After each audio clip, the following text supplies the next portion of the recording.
The day I found that photograph, I thought I was cleaning out a dusty attic. I had no idea I was about to uncover a secret that would rewrite everything my family believed about itself. 3 weeks after a severe spring storm swept through our small town in Ohio, I found myself standing beneath the slanted roof of my childhood home. Several shingles had been damaged during the storm, and a contractor had recommended clearing part of the attic before repairs could begin. My mother, Evelyn Carter, was 74 years old and no longer comfortable climbing the narrow wooden stairs that led up there. So the job fell to me. My name is Rebecca Carter, and at 44 years old, I thought I knew my family's history. I knew where my grandparents had lived. I knew the stories my father used to tell at Thanksgiving. I knew which relatives argued every Christmas and which ones always brought too much pie. At least, I believed I knew. The attic smelled exactly the way I remembered. Dust, old wood, cardboard boxes that had not been opened in decades. Thin beams of sunlight pushed through small vents near the roof, illuminating floating particles that drifted lazily through the air. I spent nearly 2 hours sorting through forgotten holiday decorations, outdated tax records, and old furniture covered with faded sheets. Nothing seemed unusual. Nothing seemed important. Then I noticed something strange. Along the far wall, behind a large bookshelf that had probably not been moved in 20 years, part of the wooden paneling looked different. At first, I assumed it was simply water damage. But when I moved closer, I realized the boards were newer than the surrounding wall. Someone had replaced them at some point. Curiosity got the better of me. After clearing away several boxes, I carefully examined the panel.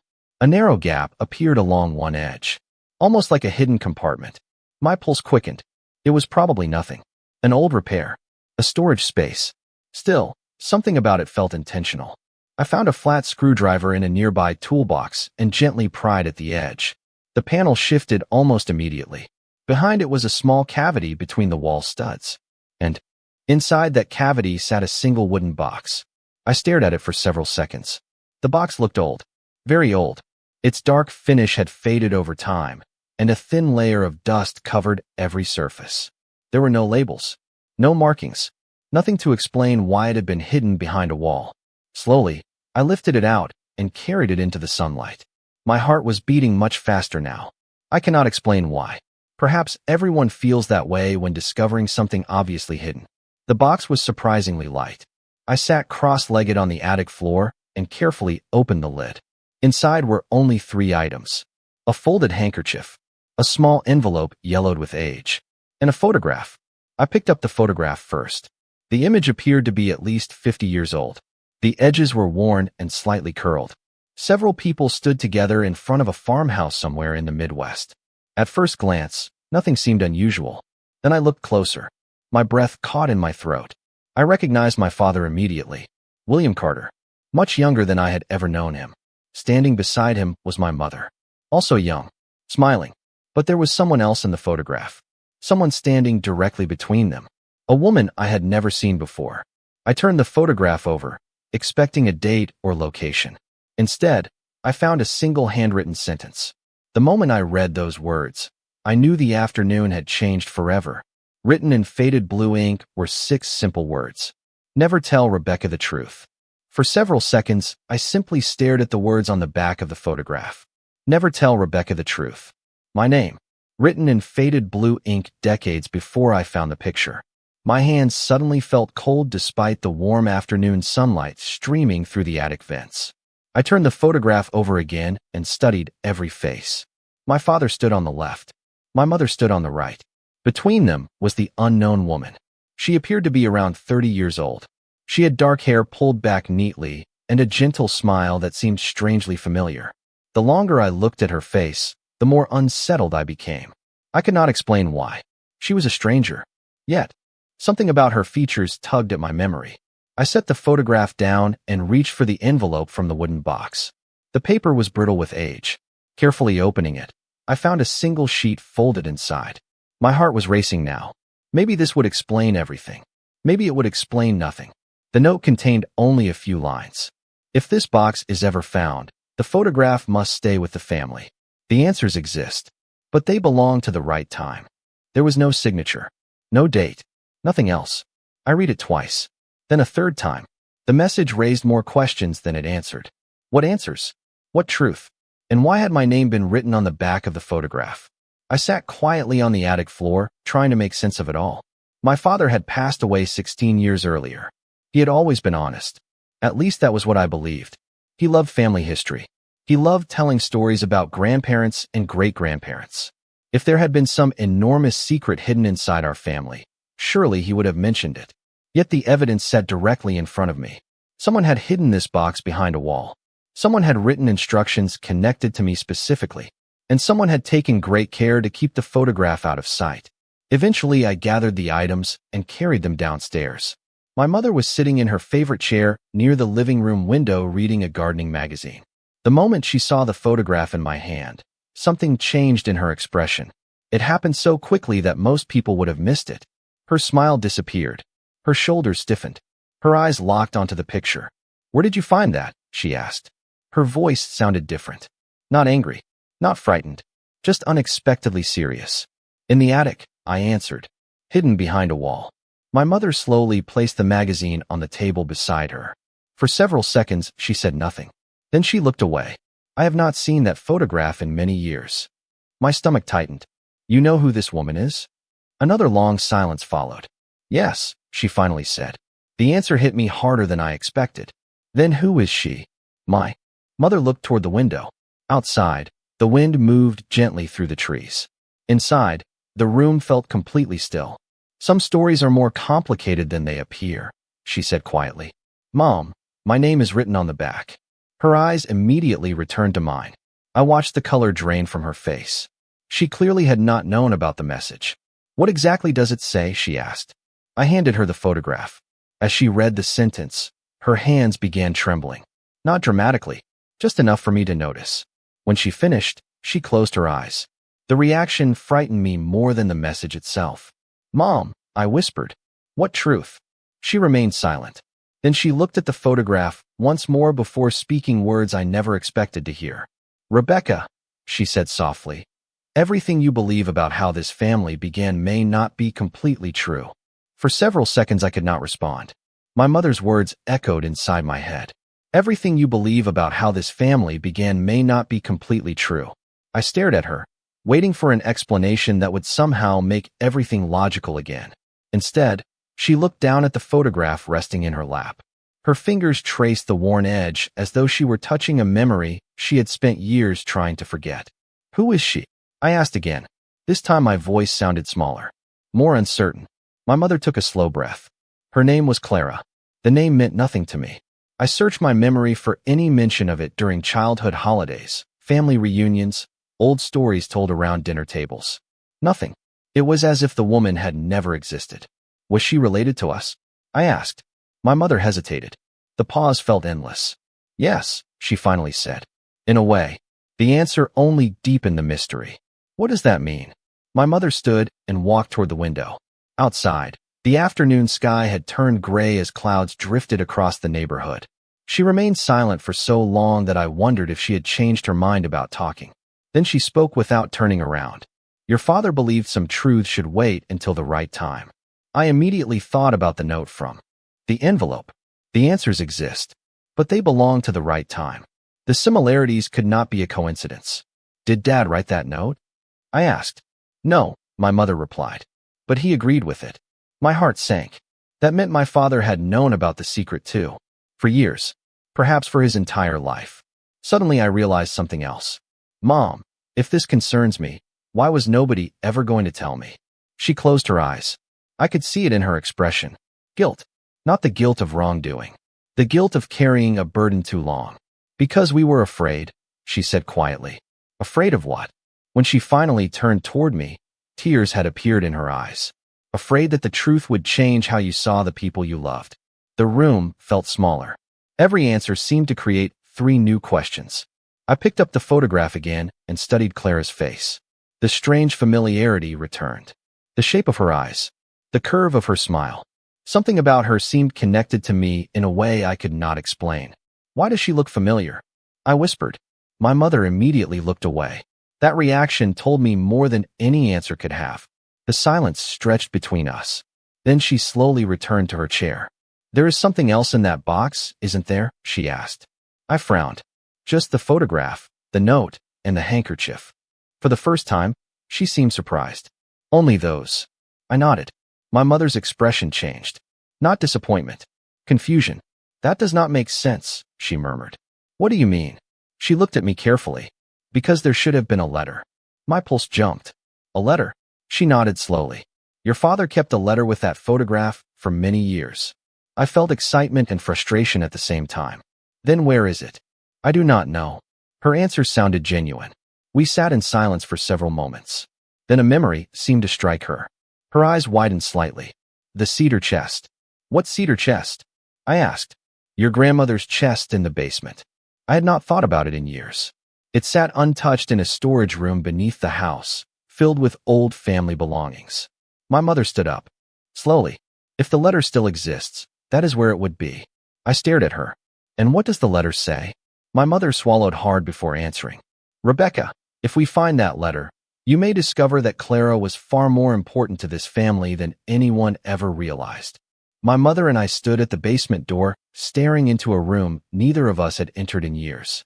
The cedar chest sat against the far wall beneath a small window covered in dust.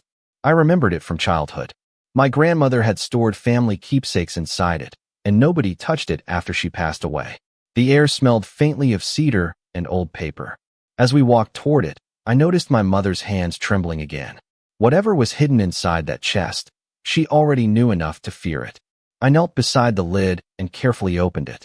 Inside were neatly folded quilts, several photo albums, Christmas ornaments wrapped in newspaper, and stacks of letters tied together with faded ribbons. The contents looked ordinary. Yet nothing about this day felt ordinary anymore. My mother slowly lowered herself into a chair nearby. She watched silently as I began sorting through decades of family history. Each bundle of letters carried a date.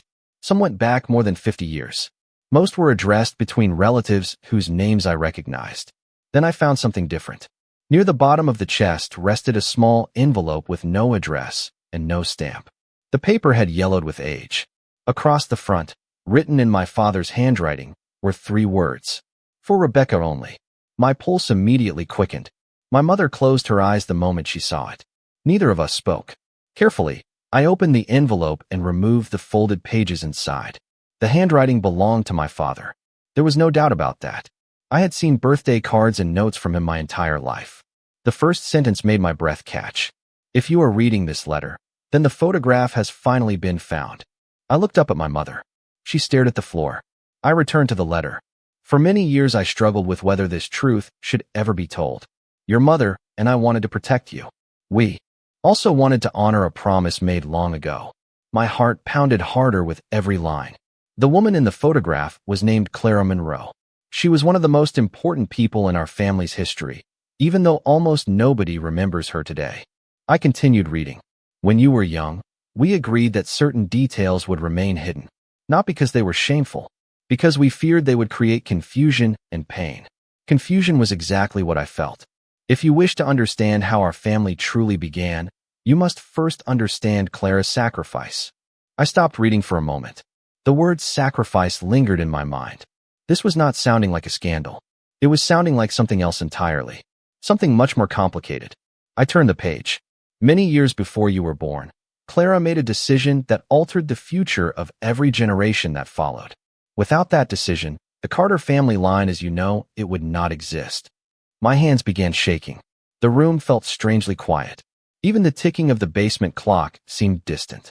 I looked again at the photograph. The mysterious woman no longer appeared to be merely a stranger standing between my parents. Somehow she had become the center of everything. Dad, I whispered under my breath. What are you trying to tell me? Then I noticed something I had missed. A second piece of paper had slipped from the envelope onto the floor. I picked it up carefully. It was not a letter. It was a copy of an old birth certificate. The document was partially faded, but one line remained perfectly readable. My eyes locked onto the name of the mother, Clara Monroe. For several seconds I could not move. Then I looked at the name of the child. The moment I read it, every assumption I had ever held about my family's history began to crack. The name on the birth certificate was not unfamiliar. That was what made it so shocking. I knew it immediately. Every member of our family knew it. Yet none of us had ever questioned it. The child listed on the document was my father, William Carter. I stared at the paper, convinced I had read it incorrectly. Then I read it again. And again. Each time the same truth stared back at me. According to the birth certificate in my hands, Clara Monroe was listed as the mother of William Carter. Not the grandmother. Not an aunt. His mother. My breathing became shallow. Slowly, I looked toward my own mother. Evelyn sat motionless in the chair. Her expression told me everything before she spoke a single word. "It is true," she said quietly. The basement suddenly felt colder. "Dad never told me this," I whispered. "Nobody told me this." My mother nodded sadly. Very few people knew. I looked back at the photograph. The mysterious woman standing between my parents was not some forgotten family friend. She was my grandmother. The grandmother I had never known existed. My mind raced through decades of family memories. Every story I had heard growing up centered around another woman, the woman I believed was my father's mother. Family photographs, holiday stories, old records. Everything pointed to the same version of history. Yet the document in my hands suggested something entirely different. "Then who raised him?" I asked. My mother folded her hands together. "Your father was raised by Clara's older sister, Margaret Carter." The name hit me immediately. Margaret Carter. The woman I had always called Grandma. The woman whose framed portrait still sat in our hallway upstairs. "Why?" I asked. "Why would everyone hide this?" My mother looked down at the letter. "Keep reading." I picked up the pages and continued.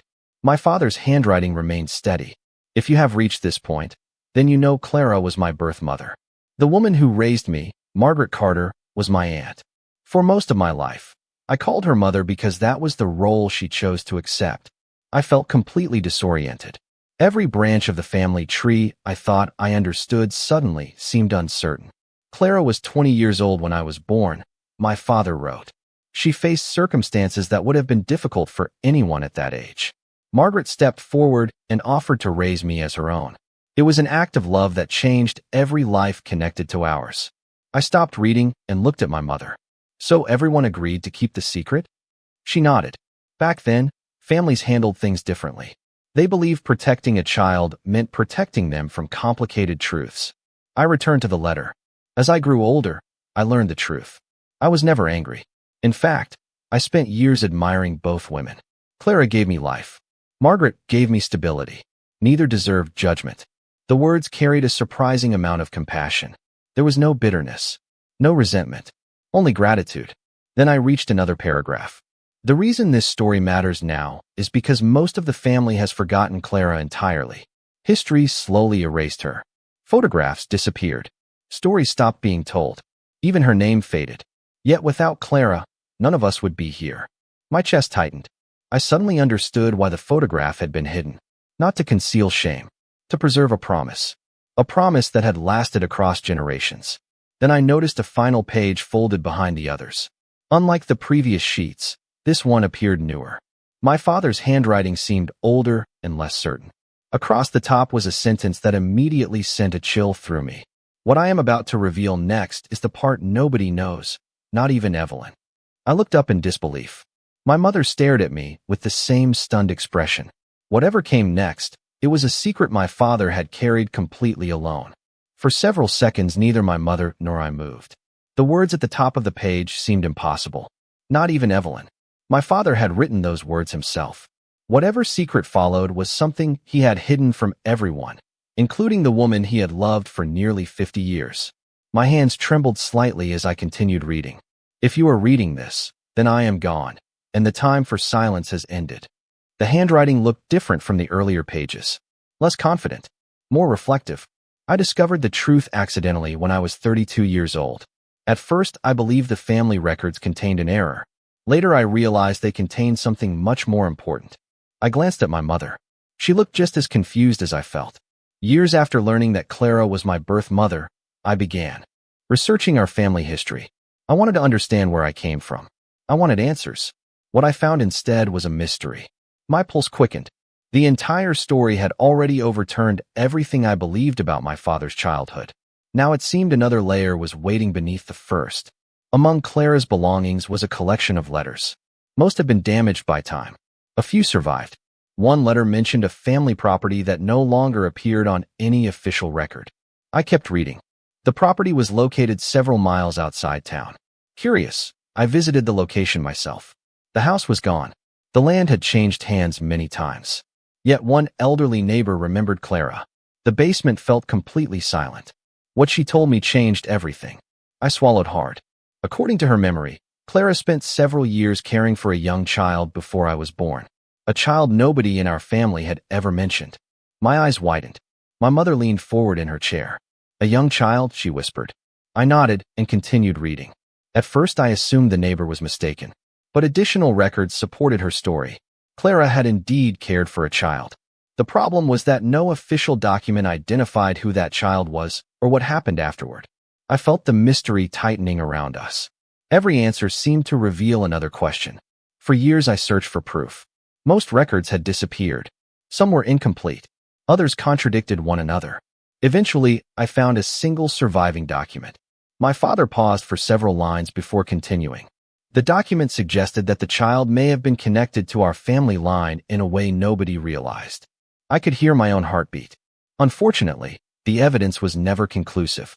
I spent decades trying to determine the truth. I turned the page. The final section of the letter appeared there. Before my illness, I hired a professional genealogist to continue the search. Several months before my death, she contacted me with her findings. My mother covered her mouth. "I never knew any of this," she whispered. Neither did I. The genealogist discovered records that connected Clara to a branch of the family tree believed lost more than 80 years ago. More importantly, she discovered that the family line did not end when everyone assumed it had. It continued. I stared at the words. Continued. There are living descendants connected to that forgotten branch of the family. My mind raced. Living descendants. Somewhere. People connected to us who did not even know we existed. Then I reached the final paragraph. The complete report is not in this letter.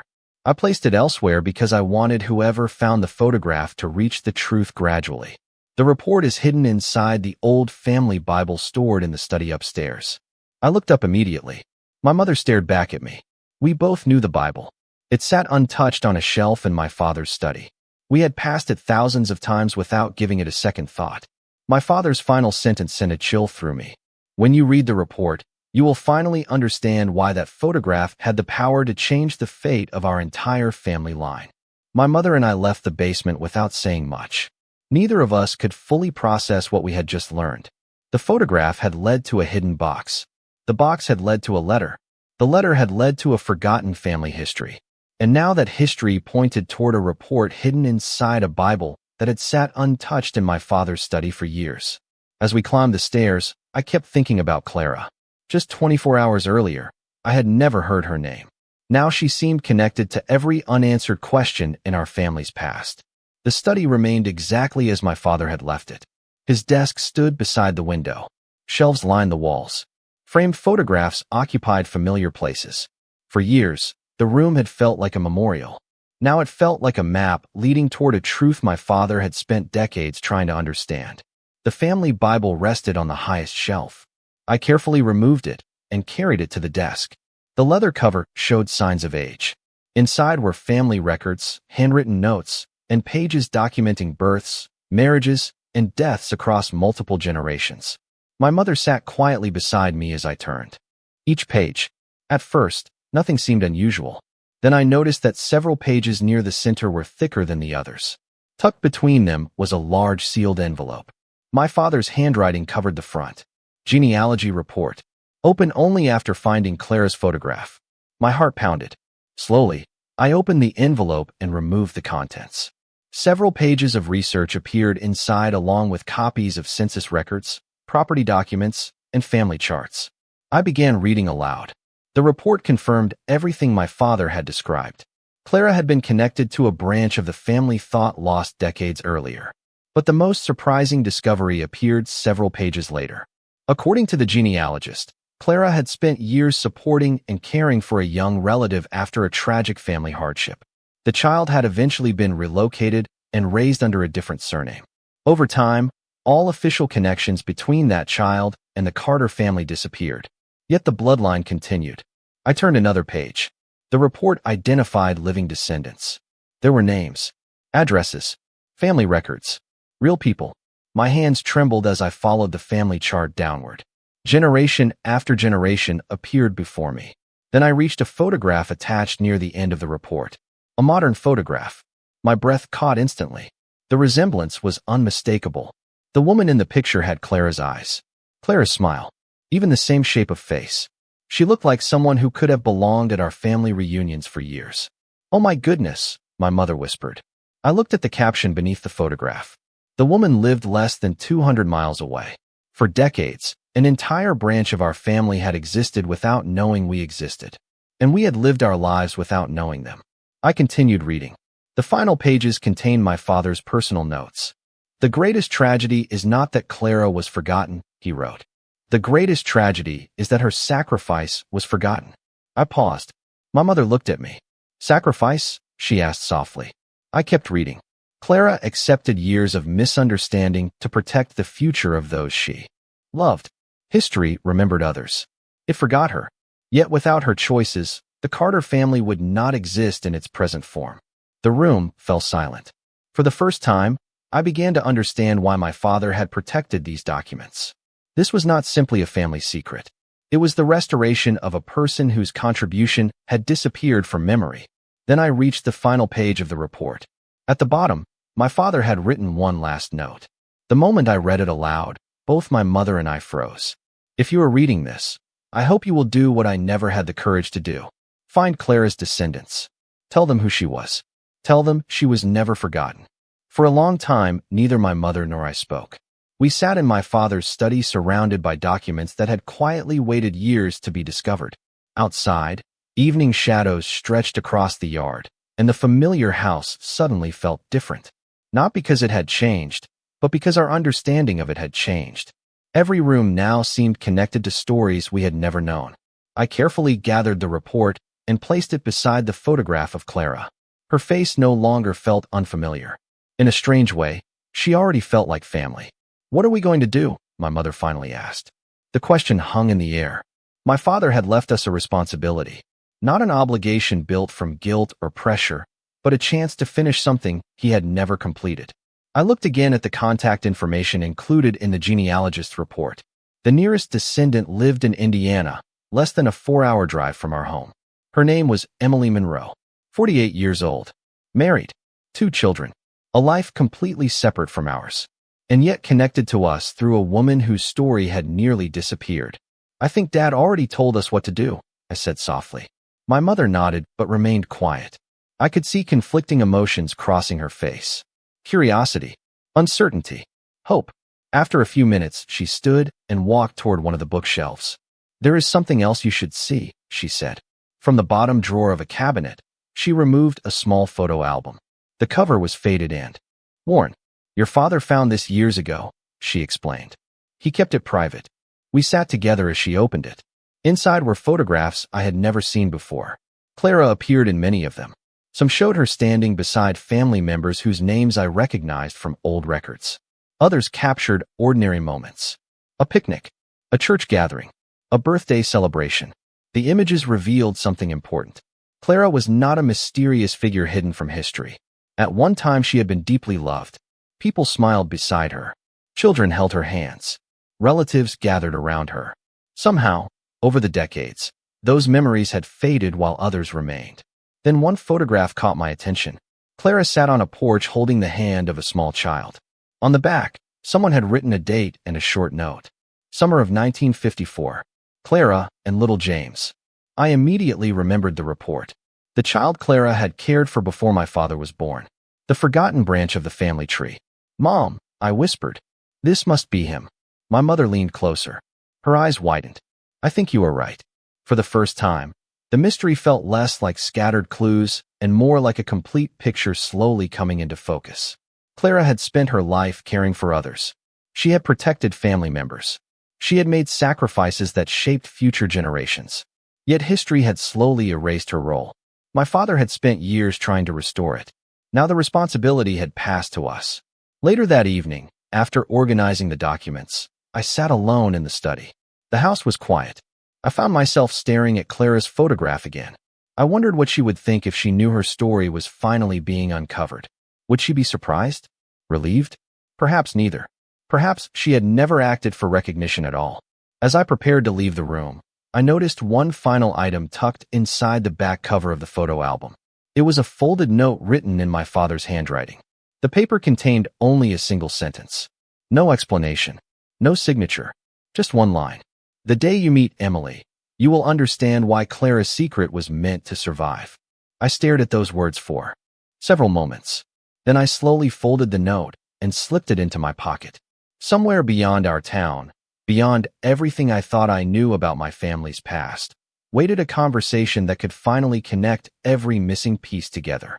3 days later, my mother and I were driving west toward Indiana with the photograph, the letters, and the genealogy report carefully stored inside a leather folder on the seat between us. The entire journey felt surreal.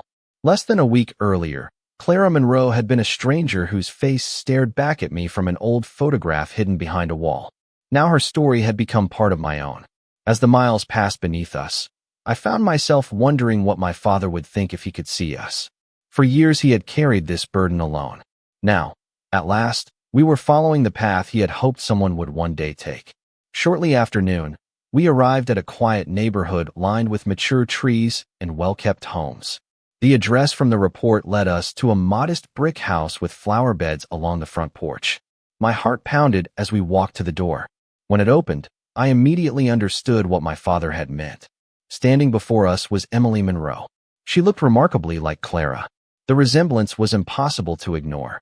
The same eyes, the same smile, the same gentle expression I had seen in photographs taken decades earlier. For a moment, none of us spoke. Then Emily smiled politely and invited us inside. The conversation began cautiously. We explained who we were. We explained why we had come. At first, she seemed confused, then curious. Finally, when we placed Clara's photograph on the table between us, everything changed.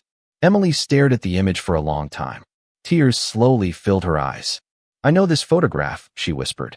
My mother and I exchanged stunned glances. Emily stood and disappeared into another room. Moments later, she returned carrying a framed picture. When she placed it beside ours, my breath caught. It was the same woman, Clara, a younger version in one photograph, an older version in the other. For decades, two branches of the same family had preserved different pieces of the same story. The afternoon passed in a blur of memories, records, photographs, and conversations. Emily showed us letters that had been handed down through generations. We shared the documents my father had left behind. Piece by piece, the missing sections of the family story finally connected. Clara had spent her life helping relatives through difficult circumstances. She had made sacrifices not for recognition, but out of love. Over time, changing family situations had scattered people across different states and different surnames. Eventually, the connection had faded from memory. Not intentionally, simply through the passage of time. Yet despite everything, the family line had survived. By early evening, the dining room table was covered with photographs spanning nearly 80 years. Children, parents, grandparents, cousins. Lives connected through choices made long ago by a woman many people had forgotten. Looking around the room, I suddenly understood the true meaning of my father's final message. The secret was never about scandal. It was never about shame. The secret was about remembering someone whose kindness had shaped generations. Before we left, Emily handed me a framed copy of Clara's portrait. "She belongs in your family's story too," she said softly. I felt tears fill my eyes as I accepted it. On the drive home, my mother held the photograph in her lap. Neither of us spoke for several miles. Finally, she smiled. "Your father would be happy," she said. I looked out at the fading sunset and thought about the attic, the hidden box, the forgotten photograph, and the journey that followed. One discovery had reopened an entire chapter of family history. More importantly, it had restored a place for someone who deserved to be remembered.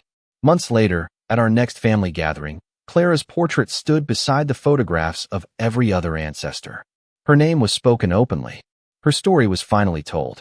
And for the first time in generations, the entire family understood that the future they enjoyed had been shaped by a woman whose love had quietly changed all of their lives.